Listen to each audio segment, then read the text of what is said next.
Hello दोस्तों, नमस्कार, good morning, Radhe Radhe. आइए और एक नए मास्टर क्लास के साथ। मास्टर क्लास क्या कह रहा है भाई? मास्टर क्लास आज पार्ट 3 होने वाला है। अच्छा, पार्ट 2 हम लोगों ने देखा था। पार्ट 2 जिन भाइयों ने नहीं देखा था वो जरूर पार्ट 1 और 2 जरूर देखेंगे, क्योंकि वो बड़े ही जबरदस्त क्वेश्चन हैं और क्वेश्चन ऐसे हैं जो आपके एग्जाम में आए हुए हैं। आज का भी सेशन होने वाला है किस पर? पार्ट 3 मास्टर क्लास का, जिसमें हम लोग किससे संबंधित क्वेश्चन देख रहे हैं? अंश। अभी तक हम लोगों ने केवल शेयर पर चर्चा किया है। कल वाले क्लास में होगा डिवेंचर का। 2 क्लास डिवेंचर के लगने वाले हैं। इसके बाद हम कोई नया टॉपिक शुरू करेंगे जो आपके पेपर के लिए बड़ा ही इंपॉर्टेंट होने वाला है। तो आज मास्टर क्लास पार्ट 3 देखते हैं कौन कौन से क्वेश्चन आपके बनते हैं आपके एग्जाम में। और देखिए, ये जो मास्टर क्लास के थ्रू हम आपके पास क्वेश्चन लेके आ रहे हैं, ये तो पेपर में आए हुए हैं। जरूरी नहीं कि यही क्वेश्चन आ जाए, लेकिन क्या है, ऐसे ही क्वेश्चन आएंगे, ऐसे ही क्वेश्चन आपको एग्जाम में मिलने वाले हैं। इससे अलग कोई नहीं मिलने वाला है। आप सोचिए कि शेयर का जो टॉपिक है वो इतना बड़ा है। हमने सारे टॉपिक को निचोड़कर एक मास्टर क्लास के थ्रू आपको क्वेश्चन प्रोवाइड करवाया है, जिसमें हमने सारे टॉपिक निकाले हैं और हर एक टॉपिक से क्वेश्चन लाके आपके सामने प्रेजेंट किया गया। और जो क्वेश्चन यहां पर कराया जा रहा है वो प्रीवियस ईयर के पेपर में आए हुए हैं। देखिए, ऐसे ही क्वेश्चन आपके पेपर में आते हैं। ठीक है, तो देर ना करते हुए हम आज एक और नए सेशन की शुरुआत करते हैं, जिसमें देखते हैं पहला क्वेश्चन क्या है।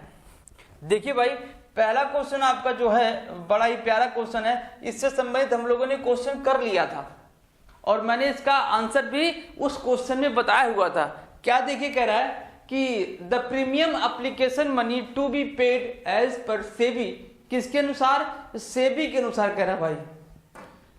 As per SEBI shall not be more than. Hindi में पढ़ लो भाई, क्या कर रहा है। कुछ बच्चों ने कमेंट किया था, सर क्वेश्चन हिंदी और अंग्रेजी दोनों में रखे। तो लो भाई, हिंदी और अंग्रेजी दोनों में क्वेश्चन है, और पिछले क्लास में भी हिंदी और अंग्रेजी में दोनों क्वेश्चन था फिलहाल। तो कह रहा है कि सेबी के अनुसार न्यूनतम आवेदन राशि डैश से अधिक नहीं होनी चाहिए। हम लोगों ने पढ़ा था कि कंपनी एक्ट की अगर बात करें, क्या कंपनी एक्ट हम लोगों ने देखा था, कंपनी एक्ट 2013 की अगर बात करें तो उसमें बोला था कि 5% मिनिमम होना चाहिए। क्या होना चाहिए? 5% मिनिमम एप्लीकेशन की राशि होनी चाहिए। लेकिन यहां पर क्या कह रहा, मैंने वहां पर बताया, जब ये क्वेश्चन सॉल्व किए थे हमने बताया था कि यदि 5% तो कंपनी एक्ट के अनुसार होना चाहिए, लेकिन अगर सेबी के अनुसार कहता है तो कितना होना चाहिए? 25% से अधिक नहीं होनी चाहिए, से कम नहीं होनी चाहिए, से कम नहीं होनी चाहिए। तो आपको ये ध्यान रखना है कि 25% आपका यहां पर आंसर होने वाला है। तो दोनों क्वेश्चन का डिफरेंस समझ में आ गया। वहां पर क्या था? कंपनी एक्ट 2013 के अनुसार था। यहां पर क्या है? सेबी के अनुसार से अधिक नहीं होनी चाहिए। तो आंसर क्या है? आंसर बी, 25% से अधिक नहीं होनी चाहिए। बात समझ आ गई ना? चलो अगले क्वेश्चन पे चलते हैं। अगला क्वेश्चन क्या कह रहा है, देखिए। As per section 55 of company act 2013 the redemption of preference share can be made. क्या? Can be made. कैसे मेड किया जा सकता? किसका? प्रेफरेंस शेयर का, पूर्वाधिकार अंशों का निर्गमन कैसे? ये देखो, एमपीपीसीएस असिस्टेंट प्रोफेसर 2017 में क्वेश्चन आपसे पूछा गया है।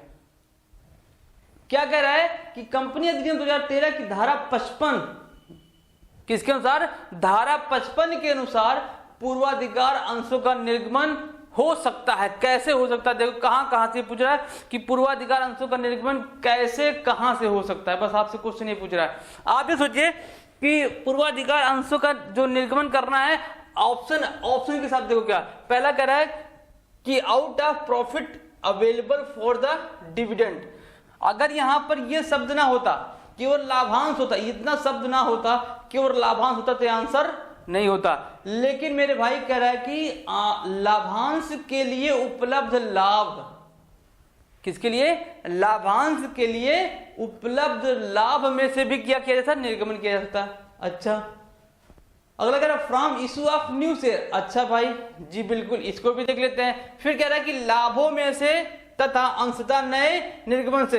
तो इसका मतलब भाई क्या है, इसका मतलब आंसर डी होने वाला है। भाई क्या होता है, लाभों में से भी किया जा सकता है, अंशतः लाभों में से किया जा सकता है, और अंशतः नए अंशों के निर्गमन के द्वारा भी किया जा सकता है। तो इसका मतलब आंसर क्या होने वाला, सभी आंसर सही हैं। ए बी सी इनके सभी आंसर क्या होने वाले हैं, सही होने वाले हैं। समझ में आ गई बात। तो ये टॉपिक हम लोगों ने पढ़ रखा है कहां पर, जब हम लोगों ने इसका कंसेप्ट वाला क्लास देखा था वहां पर ये टॉपिक हम लोगों ने पढ़ रखा है। ठीक है, आगे देखिए अगला क्वेश्चन कह रहा है कि डिविडेंड आर यूजुअली पेड। भाई जो डिविडेंड होता है, लाभांश होता है, वो आमतौर पर किस आधार पर भुगतान किया जा सकता है, किस आधार पर डिविडेंड का पेमेंट होता है। तो ऑप्शन देखो क्या कह रहा है, पेड अप कैपिटल, अधिकृत पूंजी, याचित पूंजी या फिर निर्गमित पूंजी। भाई कोई भी डिविडेंड अधिकृत पूंजी पर क्यों किया जाएगा, याचित पूंजी पर बिल्कुल नहीं। किस पर, निर्गमित पूंजी पर नहीं। भाई क्या है, जितना कैपिटल कोई शेयर होल्डर पेड किया होता है उसी के अकॉर्डिंग उसको डिविडेंड मिलता है। आप सोचो कि आपने किसी बैंक से लोन ले रखा है 10 लाख रुपए का, तो क्या बैंक आपसे इंटरेस्ट 20 लाख रुपए पर ले सकता है, नहीं। जितना आपने लिया हुआ है उसी पर तो आपसे इंटरेस्ट लेगा ना। जी बिल्कुल, सेम कंडीशन यहां पर, जितना शेयर होल्डर ने अमाउंट पेड किया हुआ है उसी के अकॉर्डिंग क्या होता है, डिविडेंड लिया जाता है। बात समझना। तो प्रदत्त पूंजी याद कर लो, माइंड में सेव कर लो, छोटा सा क्वेश्चन है एक लाइन का। लाभांश आमतौर पर इस आधार पर भुगतान किया जाता है। यूपी के पीजीटी 2016 में क्वेश्चन आया हुआ है। ये यूपी के पीजीटी 2016 में क्वेश्चन आया हुआ है कि लाभांश का भुगतान आमतौर पर किस पर किया जाता है। भाई किस पर किया, पेड अप कैपिटल पर किया जाता है, प्रदत्त पूंजी पर इसका भुगतान किया जाता है। क्लियर, आगे चलें। अगला क्वेश्चन देख लो भाई क्या कह रहा है। When a company whatever amount is demanded after allotment is known as. जब एक कंपनी आवंटन के बाद की राशि मांगती है तो उसे कहते हैं। भाई आवंटन के बाद क्या होती है, देखो सबसे पहले क्या होता है, एप्लीकेशन होता है, हाँ सर। इसके बाद क्या होता है, अलॉटमेंट होता है। इसके बाद क्या होता है, इसके बाद आपका होता है कॉल्स। कॉल्स में आपका फर्स्ट कॉल आ जाएगा जिसे हम फर्स्ट कॉल कहते हैं, सेकेंडली क्या आ जाएगा, सेकेंड कॉल कहते हैं, और थर्ड मैक्सिमा हो सकता है फाइनल कॉल। आपके एक्ट में लिखा हुआ है कि कोई भी कंपनी याचनाओं को 3 याचना से अधिक नहीं मांग सकता है। तो अलॉटमेंट के बाद क्या आया, कॉल्स, कॉल्स मनी, यानी ये छोटा सा क्वेश्चन है, लेकिन जब तक आपको स्टेप नहीं पता होगा तब तक आप आंसर नहीं कर पाओगे। अगर आपसे यही पूछ ले कि आवेदन के बाद क्या आता है, आवेदन के बाद अलॉटमेंट आता है, अलॉटमेंट के बाद क्या आता है, कॉल सीनियर आता है, कॉल्स आता है, और कॉल्स के बाद कुछ नहीं आता है। और पूछ ले कि एक कंपनी के द्वारा मैक्सिमम कितने कॉल किए सकते हैं, तो मैक्सिमम कितने कॉल, 3 कॉल किए जा सकते हैं, इससे ज्यादा नहीं कर सकता वो। क्लियर, नेक्स्ट क्वेश्चन, आंसर मिल गया ना। आंसर क्या है, याचना। अगले क्वेश्चन पे चलते हैं। Kind of capital, kind of share capital, sorry क्या है, काइंड ऑफ शेयर कैपिटल मतलब कि अंश पूंजी के प्रकार। भाई देखो एचपीपीसीएस पीजीटी 2016 में क्वेश्चन आया हुआ है। कहां पर, 2016 में पीजीटी के क्वेश्चन में आया हुआ है। कहां पर, एचपीपीसीएस में। आ जाओ, शेयर के प्रकार, मैंने शेयर के 2 प्रकार बता रखे हैं क्या, और आप सबको भी पता होगा, नॉर्मली क्वेश्चन है भाई ये, प्रेफरेंस शेयर या तो समता शेयर। 2 टाइप्स आपके हैं, प्रेफरेंस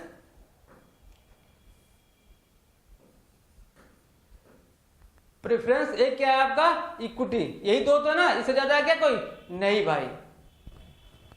अंश पूंजी के प्रकार बॉन्ड नहीं होता है, म्यूचुअल फंड नहीं होता, इक्विटी शेयर आपका आंसर है। क्या है, इक्विटी शेयर आपका आंसर है। कौन सा, समता अंश, किसके प्रकार है, अंश पूंजी के। अंश पूंजी का प्रकार तो होता है पूर्वाधिकार अंश और समता अंश। क्लियर? आगे देखो, हरण किए गए अंश को पुनः निर्गमित करने के पश्चात अंश हरण खाते के शेष को हस्तांतरित किया जाता है भाई पूंजी संचय में। कहां पर? पूंजी संचय। मैंने आपको एंट्री भी बता रखा है, पूंजी संचय की एंट्री क्या होती है?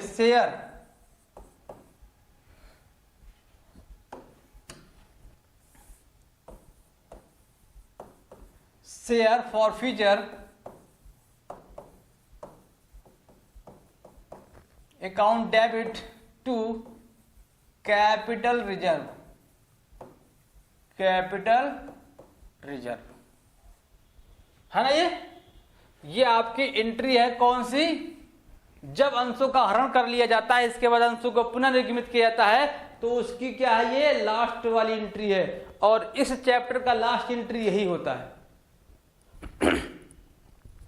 ठीक है, तो आंसर क्या हो जाएगा?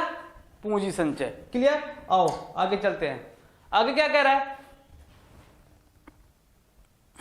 आगे कह रहा है कि अभिगोपक कमीशन निम्नलिखित में से किस आधार पर दिया जाता है? आप आ जाओ भैया।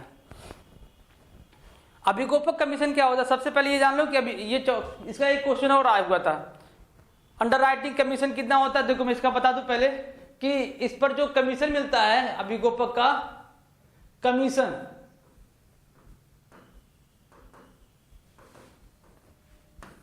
वो शेयर पर कितना होता है भाई? वो शेयर पर 5% होता है और डिबेंचर पर कितना होता है? मैक्सिमम की बात कर रहा है, ये 2.5% होता है। ये इसके परसेंटेज है किसके भाई? शेयर के। शेयर के जो अंडरराइटर कमीशन होते हैं, अंडरराइटिंग कमीशन जो दिया जाता है अंडरराइटर को, तो वो शेयर पर 5% और डिबेंचर पर कितना? 2.5% मैक्सिमम दिया जा सकता है। ये क्वेश्चन हम कर चुके हैं। अब ये कह रहा है कि किस आधार पर मिलेगा? क्या अंकित मूल्य पर? नहीं भाई, अंकित मूल्य पर क्यों होगा? सपोज आपने क्या किया, एक अंडरराइटर को 100 शेयर दिए कि भैया ये मेरा शेयर बिका नहीं, आप इस शेयर को बेच दो। 100 शेयर है और एक शेयर की वैल्यू मान लेते कितना? 100 रुपए है, तो आपको 10,000 रुपए मिलना चाहिए था। 100 × 100 10,000 रुपए मिलना चाहिए था। लेकिन अंडरराइटर ने कहा कि मैं इस शेयर को 100 रुपए में ना 90 रुपए में बेचूंगा, आपको 90 रुपए के हिसाब से दूंगा कि इसकी जो मार्केट वैल्यू है अब 90 रुपए में बिकेगी, मतलब डिस्काउंट में बेचना चाह रहा है। तो अंकित मूल्य कितना है? 100 रुपए है और अंडरराइटर ने कितना बेच रखा है? 90 रुपए में। तो क्या आप अंडरराइटर को 100 रुपए पे क्या उसको कमीशन देंगे? नहीं भाई, उसको कितने पे देंगे? जितना उसने इशू किया है। तो इशू कितना किया? 90 रुपए। 90 रुपए तो कितना जाएगा? अंशों का निर्गमन मूल्य पर उसको क्या किया जाएगा?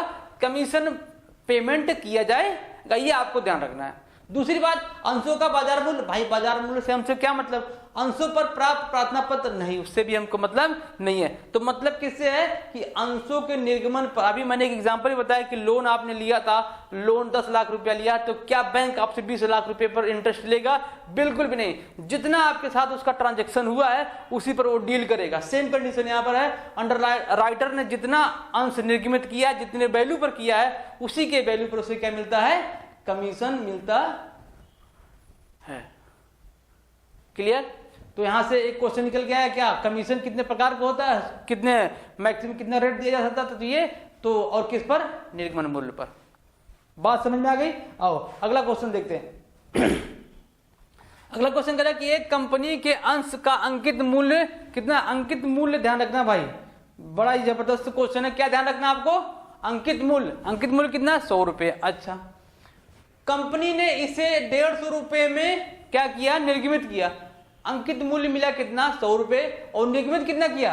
150 रुपए में। अच्छा, बाजार में इस अंश का वर्तमान कीमत 200 रुपए है। 3 वैल्यू मिला, एक अंकित मूल्य मिला, एक निर्गमित वैल्यू मिला, एक बाजार मूल्य मिला, 3 वैल्यू मिला। कंपनी ने इन अंशों पर 20% की दर से लाभांश घोषित किया। क्या किया? लाभांश घोषित किया। प्रति अंश लाभांश की राशि क्या होगी? अब आप ये सोचो कि आप किस पर लगाओगे। आपको तो 3 वैल्यू मिल गया। कौन सी वैल्यू मिल गई भाई? ये 150 रुपए इशूड वैल्यू, मार्केट वैल्यू 200 रुपए और 100 रुपए अंकित वैल्यू, कुछ नहीं सोचना भाई, आप माइंड मत लगाइए। लाभांश का भुगतान, मैं लिख देता हूं, लाभांश का भुगतान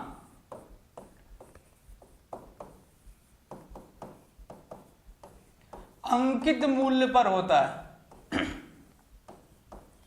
अंकित मूल्य पर किया जाता है।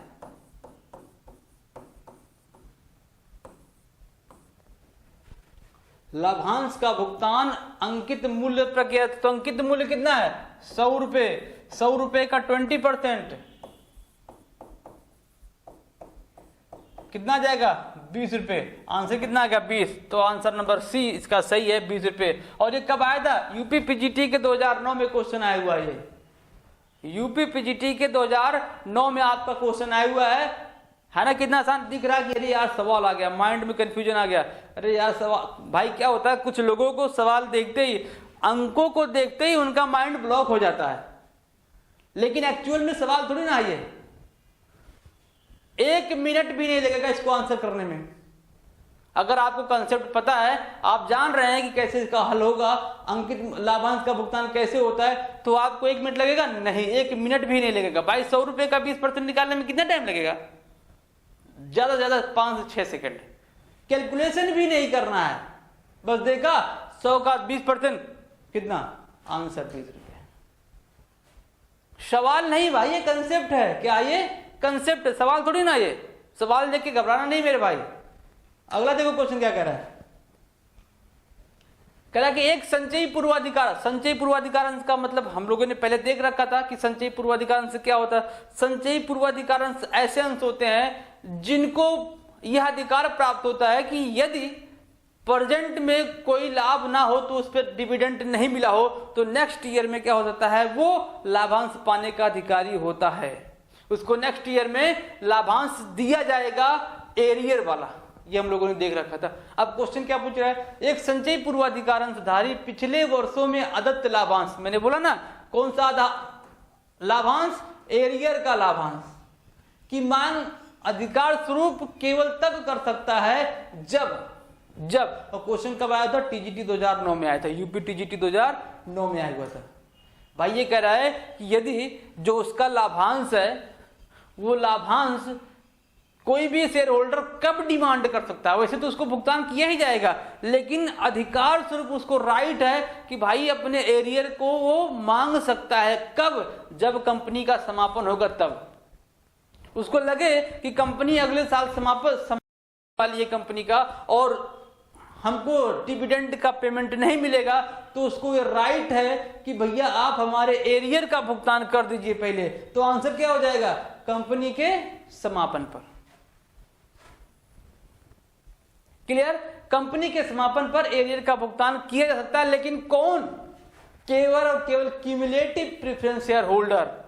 नॉन क्यूमुलेटिव या अदर कोई प्रेफरेंस शेयर होल्डर हो तो उनको ये राइट्स प्राप्त नहीं है। केवल क्यूमुलेटिव प्रेफरेंस शेयर होल्डर को ये राइट्स प्राप्त है कि वो अपने एरियर डिविडेंड को डिमांड कर सकता है। कंडीशन कब? जब कंपनी बंद होने वाली हो। जब कंपनी क्या हो? बंद होने वाली हो। आओ अगले क्वेश्चन पे चलते हैं। अगला क्वेश्चन, एक कंपनी ने 10 रुपए, ध्यान रखिए डिजिट, 10 रुपए के पूर्ण याचित, मतलब पूरा मांग, 10 रुपए का 10 रुपए मांग लिया, 30 अंशों जो 3 रुपए आवंटन, 4 रुपए मांग के भुगतान ना होने पर अपहृत कर लिया गया। अच्छा भाई, क्या कह रहा है कि 3 रुपया आवंटन पर और 4 रुपया मांग पर, मतलब कास्ट पर का भुगतान नहीं हुआ, उसने क्या कर लिया? इन अंशों को हरण कर लिया। अच्छा, इन अंशों को कंपनी ने 8 रुपए प्रतिअंश की दर से पूर्ण दत्त के रूप में पुनः निर्गमित कर दिया। पूंजी संचय में हस्तांतरण की राशि, जो अभी हम लोगों ने लास्ट वाला क्वेश्चन देखा था, इससे पहले क्वेश्चन एक आया था कि हरण किए गए अंशों को जब पुनः निर्गमित किया जाता है तो उसको कहां ट्रांसफर किया जाता है। सेम क्वेश्चन है, बस यहां पर अमाउंट पूछ रहा है ना। माइंड हो जाता है ब्लॉक। कैसे? जब हम क्वेश्चन देखते हैं, यूपी टीजीटी 2006 में क्वेश्चन आया हुआ है, ये बड़ा ही जबरदस्त क्वेश्चन। 1 मिनट नहीं, देखो मैं 2 तरीके बताता हूं क्वेश्चन सॉल्व करने का, देखिएगा। पहला जो आपको अच्छा लगे उसको आप अप्लाई करिएगा। पहला तरीका, जो मिला है यहां तक के हरण के पहले तक जो अमाउंट मिला है उसको लिखो। 10 रुपए था, एक शेयर की वैल्यू कितनी? 10 रुपए था, जिसमें से 3 रुपए और 4 रुपए नहीं मिला। मिला लिख लो, पहले क्या लिखो? मिला। क्या मिला? 3 4 नहीं मिला। 10 में से 4 7 घटा दो कितना? 3। तो कितना? 30 गुणे 3 90 रुपए हो जाएगा। हाँ भाई 90 रुपए हो गया। दूसरा लेस कर दो यहां से। क्या लेस करना है? यहां पर आप देखो इन अंशों को कंपनी ने 8 रुपया प्रति अंश की दर से पुनः निर्गमित किया। अच्छा 8 रुपए की दर से पुनः। अब यहां पर क्या करना है? 10 रुपए था, शेयर कितने हैं? 30। 10 रुपए था, कितना इसमें से नहीं मिला भाई? कितना इसमें से नहीं मिला? यहां पर क्या करना है? नहीं मिला वाला देखना है। नहीं मिला, नहीं मिला को लेस कर देना है। 10 रुपए का था, 8 रुपए मिला, 2 रुपए नहीं मिला, तो कितना हो जाएगा? 60 हो जाएगा। यहां इसको माइनस कर दो, आंसर क्या आ गया? 30। 1 मिनट लगा? नहीं। सबसे पहले क्या करना है आपको? जो इशूड किया जा रहा है उस कंडीशन में देखो कि कितने अंशों पर उसका फॉरफीचर हो रहा है? 30 अंशों पर हो रहा है। अच्छा अब जो उसका वैल्यू था उस वैल्यू में से कितना अमाउंट रिसीव हुआ है? कितना अमाउंट रिसीव हुआ है? रिसीव को लिख लो। 30 अंश थे जिस पर 3 रुपए का भुगतान उसको मिल चुका है। जो मिला होगा उसी तो हरण किया जाएगा भाई। फॉरफीचर उसी का तो होगा। हेलो हेलो हेलो, आवाज आ रही क्या? हेलो हेलो, ठीक है। तो जितना मिला है उसी को हम जब्त कर लेंगे। यही तो आप हरण का मतलब क्या था? जब्त कर लेना। जो नहीं मिला उसी को तो जब्त किया जाए। पहले जब्त वाला अमाउंट लिख लो। अच्छा दूसरा क्या करना है? जो नहीं मिला है जब उसको रीइश्यू किया जाएगा अंकित मूल्य से जितना कम उसको वैल्यू प्राप्त हुआ होगा। 10 रुपए था, 10 रुपए में केवल उसको कितना प्राप्त हुआ? 8 रुपए मिला। तो 8 रुपए में से 2 घटा, 10 में से 2 घटा 8 घटा दो तो कितना आ जाएगा? 2 आ जाएगा। तो 2 को यहां से इसको माइनस कर दो, आंसर कितना आ जाएगा? 30 आ जाएगा। ये हो गया। आओ एक और इसका तरीका देखते हैं। तरीका क्या है? इसको हम एंट्री के थ्रू देखें। हाँ सर एंट्री के थ्रू भी दिखा दीजिए। चलो जब हरण करेंगे तो एंट्री क्या बनती भाई? हरण करने की एंट्री बनती है शेयर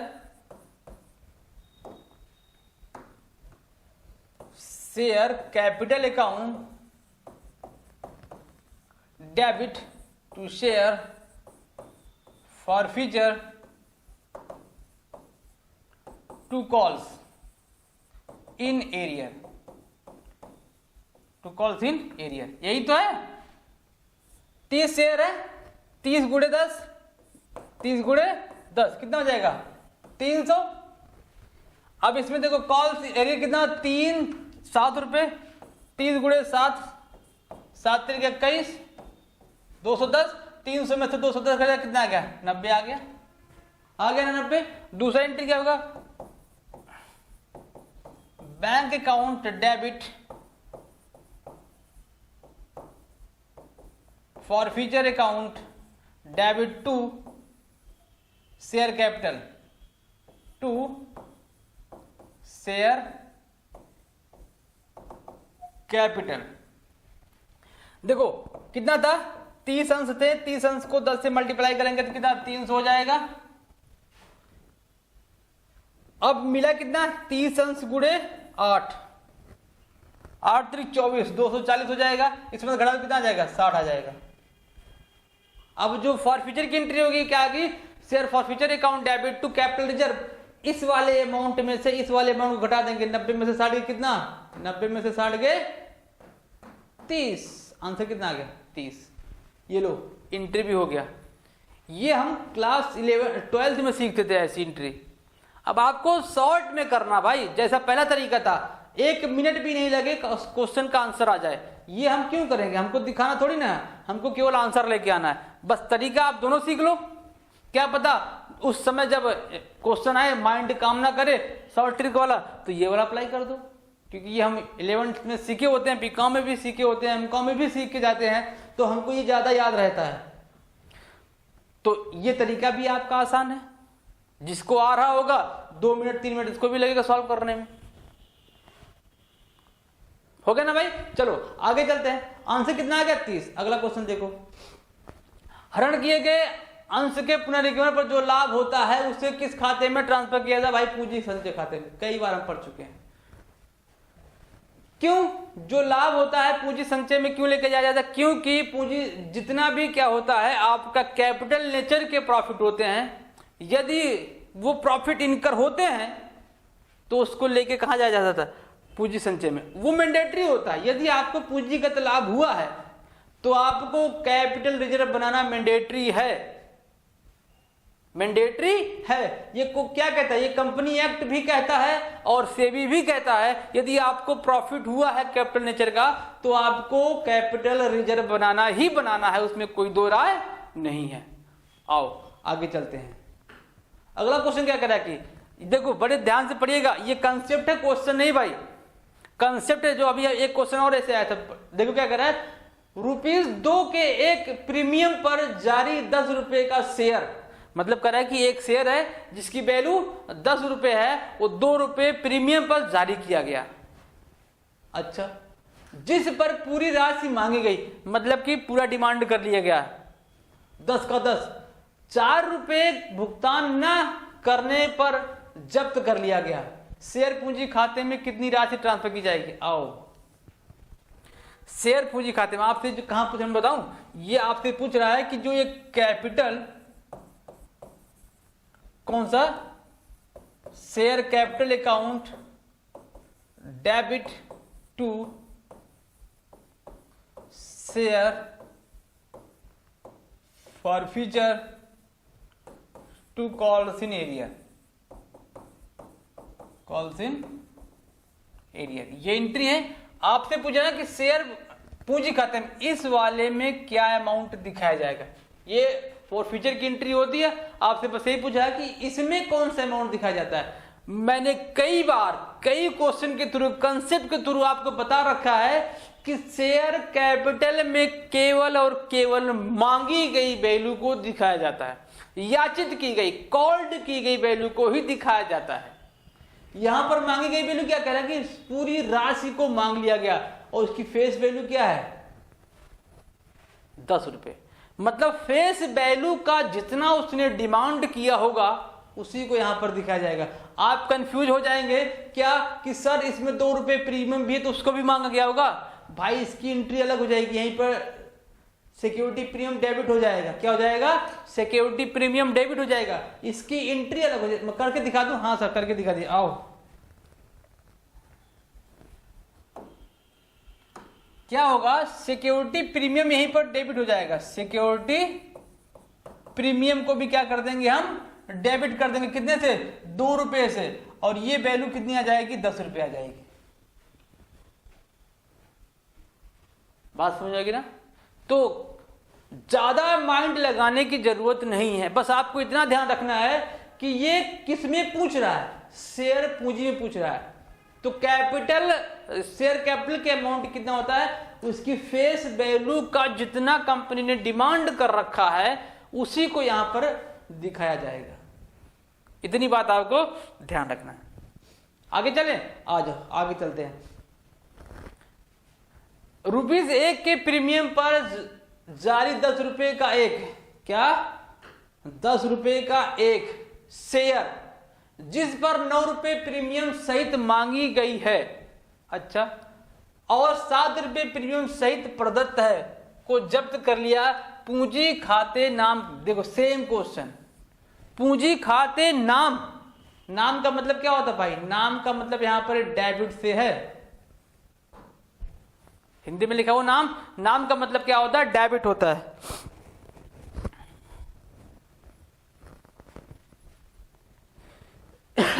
आओ एक बार और देखते हैं। ₹1 का प्रीमियम है और 10 रुपए की उसकी फेस वैल्यू है। ध्यान से सुनिएगा, अभी पिछले क्वेश्चन में यही सेम क्वेश्चन था। 10 रुपए का उसका क्या है? फेस वैल्यू है 10 रुपए का, प्लस 1 रुपए का क्या है? प्रीमियम है। अच्छा ध्यान रखिएगा। फिर कह रहा है कि जिस पर 9 रुपए प्रीमियम सहित मांगी गई। अगर आपसे ये पूछना कि पूंजी खाते के डेबिट में क्या दिखाया जाएगा, तो मांगी गई पूंजी ही दिखाएंगे। क्या मांगी गई पूंजी ही दिखाया जाता है। तो मांगी कितना गया है, मांगा कितना गया है 9 रुपए, वो भी प्रीमियम सहित। तो 1 रुपए प्रीमियम है और मांगा कितना गया 9 रुपए। 9 रुपए में से 1 रुपया घटा दो, कितना जाएगा 8 रुपए। तो आंसर कितना जाएगा आपका 8 रुपए। मांगी गई पूंजी पर ही हम इसको दिखाएंगे। प्रीमियम के अमाउंट या डिस्काउंट के अमाउंट को वहां से निकाल दिया जाता है। बात समझ आ गई ना। तो डिस्काउंट के अमाउंट को भी यहां पर शामिल नहीं किया। तो आंसर कितना आ गया 8 रुपए। एक कंपनी शेयर पर लाभांश देना चाहती है, इस उद्देश्य के लिए उसे निम्नलिखित में से किसका उपयोग करना चाहिए। भाई किसका उपयोग करना चाहिए, पेपर में आया 2000 यूपी पीजीटी में 2004 में, आरपीएससी में 2016 में, यूपी टीजीटी 2016 और 11 में भी आया हुआ है ना। कितना इंपॉर्टेंट क्वेश्चन है ना। क्या कह रहा है, कंपनी शेयर पर लाभांश देना चाहती है, इस उद्देश्य से उसे निम्नलिखित में से क्या उपयोग करना चाहिए। प्रीमियम कितनी बार हम लोगों ने चर्चा किया है, सिक्योरिटी प्रीमियम का उपयोग लाभांश के लिए कभी भी नहीं किया जा सकता है। तो पहला क्या हो गया, गलत हो गया। तो पहला गलत होने का मतलब चौथा भी गलत हो गया। चौथा भी क्या हो गया गलत, क्योंकि उपयुक्त सभी तो होंगे नहीं। दूसरा कह रहा है कि जब्त शेयरों में से पुनः जारी करके लाभांश, ये भी कैपिटल नेचर का होता है, ये भी नहीं है। तो बचा लिए, देखिए कौन सा जनरल रिजर्व। क्या बचा भाई, जनरल रिजर्व बचा और कुछ नहीं बचा। क्लियर, आंसर आपका सी से हो जाएगा। अगला क्वेश्चन देखो, एक सीमित दायित्व वाली कंपनी ने 10 रुपए वाले, फिर से देखो 10 रुपए वाले 30 ऐसे अंश जो पूर्णतः याचित थे, मतलब कि 10 के 10 मांगे गए थे, क्लियर, को जब्त किया, जिन पर 3 रुपए अंश आवंटन तथा 4 रुपए। भाई सेम क्वेश्चन आ गया, अब ये क्वेश्चन सॉल्व किया गया था, सेम क्वेश्चन अभी आंसर इसका 30 आया था। कर दे सॉल्व, हाँ कर दीजिए सर। चलो पहले देख लो कि कितना रुपए प्राप्त हुआ, मिला कितना 3 4 7 रुपए जब्त किया गया, तो मिला कितना था 30 गुणे 3 90 हो गया। अब रीइश्यू कर रहा कितना 8 10 था, कितना नहीं मिला 30 गुणे 2 नहीं मिला 60। तो इसका आंसर क्या आ जाएगा 30 आ जाएगा। आ गया 30। आओ अगले क्वेश्चन पे चलते हैं। 10 रुपए प्रति शोध पूर्वाधिकार अंशों में से कौन सा शोधन हेतु उपयुक्त होगा। आ जाओ, आप ये देखो कि जो पूर्वाधिकार अंशों का शोधन किया जाना है, पूर्वाधिकार अंशों का शोधन होना है, वो कैसे होगा।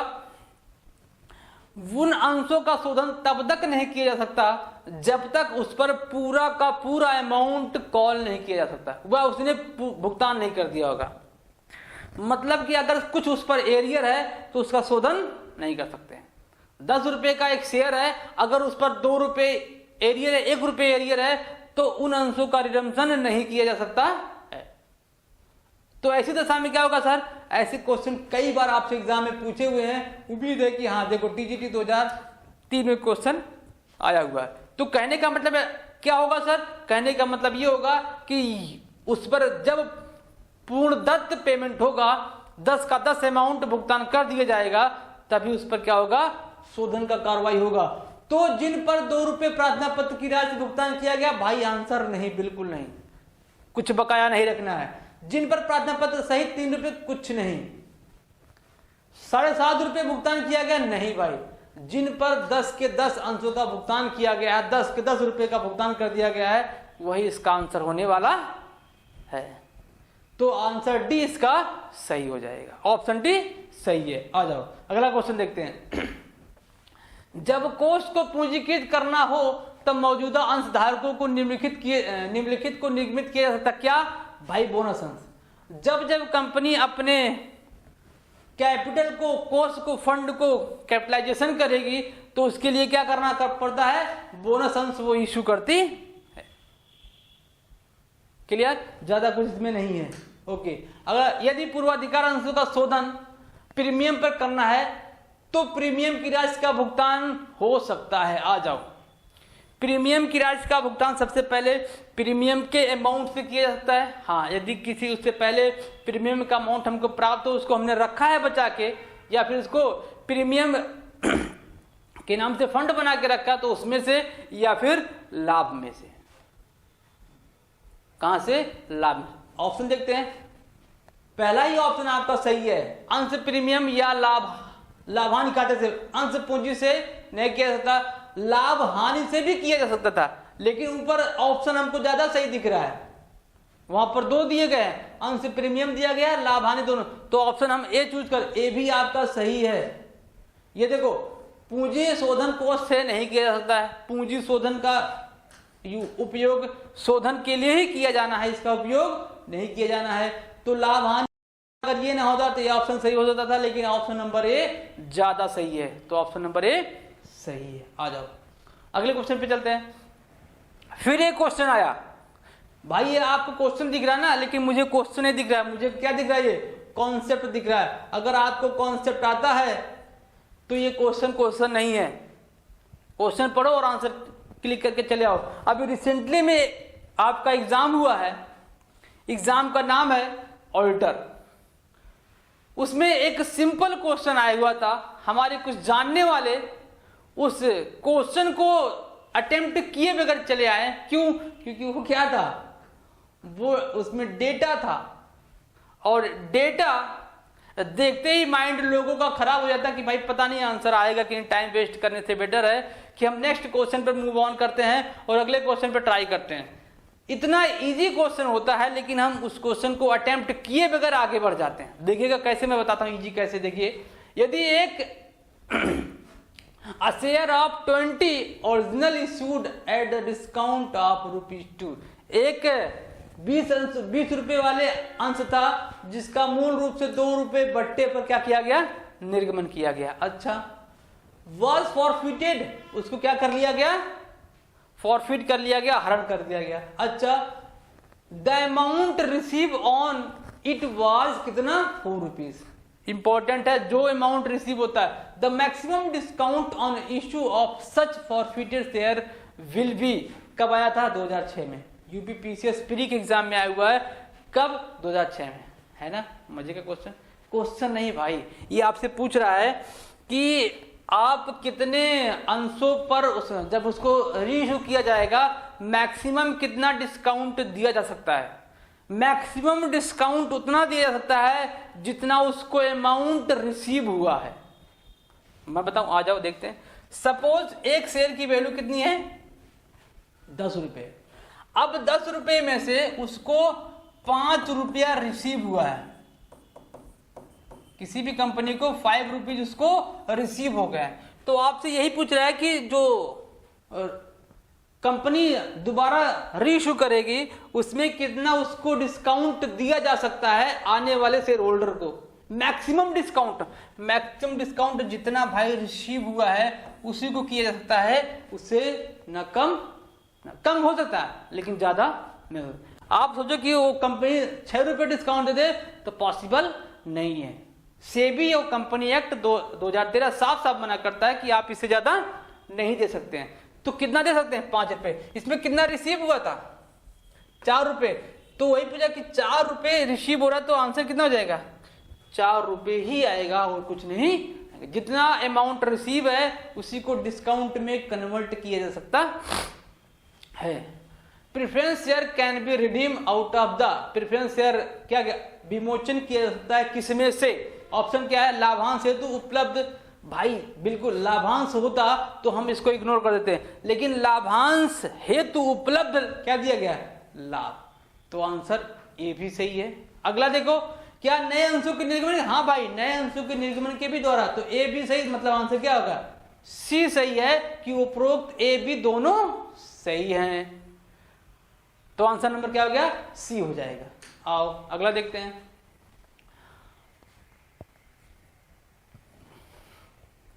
अब कंपनी ए और बी कंपनी है। A B company limited forfeited 800 share on कितना? ₹800 ऑन 100 शेयर ऑफ कितने का? 10 रुपए का। ₹10 का शेयर है और शेयर कितने हैं 100 हैं, ₹800 का उसको क्या कर लिया गया फॉरफिट कर लिया गया। अच्छा,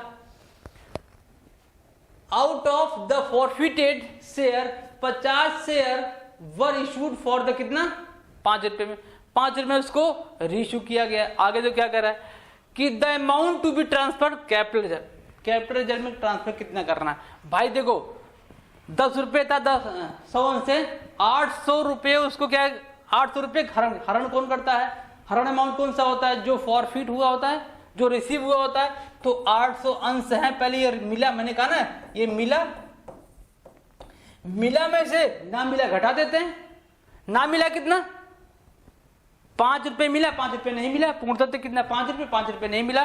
तो यहां पर हम क्या करते थे 50 गुणे 5 करके इसमें से घटा दे क्या 250, आंसर आ जाएगा, नहीं आएगा भाई। तो आंसर यहाँ पे आएगा देखो 550, आंसर नहीं आएगा मेरे भाई, ऐसे नहीं करना है। यहाँ पर क्या हो जाएगा गलत हो जाएगा। तब कैसे करना सर, आप देखो क्या किया गया, जो अमाउंट टोटल इशू कितना था 100 शेयर था और रेशियो कितना है 50, तो हमको 50 का कैलकुलेशन करना है। सबसे पहले हम रिसीव अमाउंट को लिखेंगे, जरूर बिल्कुल लिखेंगे, हमेशा मेरा कॉन्सेप्ट सही है, मैं लिखूंगा जरूर। 800 शेयर है, सॉरी ₹800 का फॉरफिटर हुआ है, ये कितने का है 100 का, और हमको चाहिए कितने का 50 का। मल्टीप्लाई कर दो, काट दो, एक जीरो यहां से काट दो, जीरो यहां से भाई, 2 से काट दो और ये 400 हो जाएगा। कितना हो जाएगा ये 400। अच्छा, ये 400 अमाउंट हो गया। अब यहाँ पे इसको माइनस करो, लेस कितना 50, कितना मिला, कितना 50 नहीं मिला, दिखना 5 ही तो नहीं मिला, तो कितना आ जाएगा 250, आंसर कितना आ जाएगा 150, और ऑप्शन में 150 नहीं है, ये गलत मिस्टेक हुआ है, तो क्या हो जाएगा ये 150 है, ऑप्शन नंबर बी सही है। क्या है ऑप्शन नंबर बी सही है, 150। कॉन्सेप्ट वही है, देखो हर सवाल में आपका एक कॉन्सेप्ट अप्लाई हुआ है, हर सवाल में जितने भी सवाल आए हैं, क्वेश्चन आए हैं आपके, हर जगह ये अप्लाई हुआ है। एक और क्वेश्चन आ गया, आ जाओ। एक कंपनी 9% कितना 450 ऋणपत्र जिनका अंकित मूल्य कितना है ₹100 प्रति ऋणपत्र है, 10% प्रीमियम पर शोधन करना चाहती है। इसके लिए क्या ₹10 वाले कितने अंश निर्गमित किए जाएंगे प्रीमियम पर अगर निर्गमित किया जाता है तो। अच्छा, कह रहा है कि प्रीमियम 9% प्रेफरेंस शेयर है, 450 शेयर ने डिबेंचर 450 डिबेंचर है जिसका निर्गमन 10% प्रीमियम पे किया गया है। मतलब कि 100 का 10%, ₹10 तो कितना हो जाएगा 110 हो जाएगा, है ना। फिर कह रहा है कि उसको शोधन करना चाहती है। अच्छा, शोधन कितने का ₹10 अंश इशू करके, वो भी प्रीमियम पर, तो मतलब कि ₹11 में अंश निगमन करना चाहती ना, किसको ₹11 के अंश निगमन करना चाहती है। ₹10 है, ₹10 का 10% कितना ₹1 आ जाएगा, तो ₹1 में जोड़ दें कितना आ जाएगा ₹11 आ जाएगा। तो उनका क्या करना चाहती है ₹11 में पुनः निगमन करना चाहती है। आओ इसको सॉल्व कर दें भाई, आ जाओ। क्या करें सर, सबसे पहले क्या देखो कि अमाउंट कितना हो रहा है, 450 डिबेंचर है, डिबेंचर कितना है 450, अमाउंट कितना है 100 नहीं, निर्गमित कितने में की गई भाई ₹10 प्रीमियम पे, तो कितना है ये 110 है। तो 110 को मल्टीप्लाई करोगे देखो कितना आ जाएगा, 0 0 2 0 आ गया, 11 25 55 के 5 हाथ आओ 5, हासिल कितना 5, 11 चौक 44, 44 में 5 जोड़ दो कितना आ जाएगा, ये तो आएगा 44 में 5 49 आएगा।